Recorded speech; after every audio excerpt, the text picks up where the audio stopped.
Seventh, transfer income cannot be included in national income. Transfer income is income received by individuals without contributing to present year production of goods and services.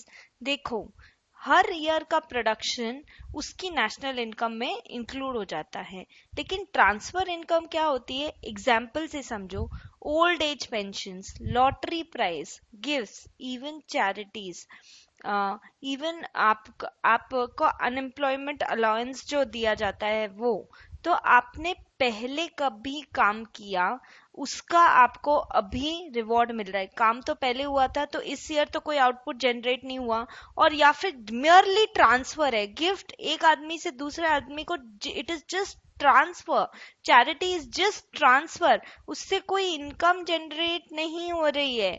So are not included in national income because they are not really generating income.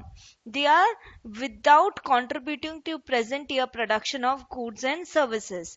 These income are included in personal income but not national income.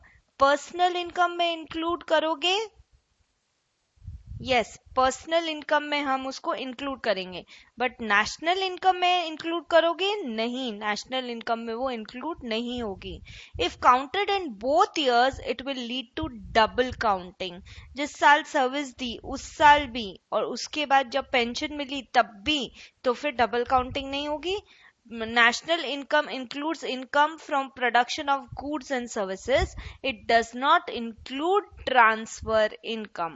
It does not include transfer income.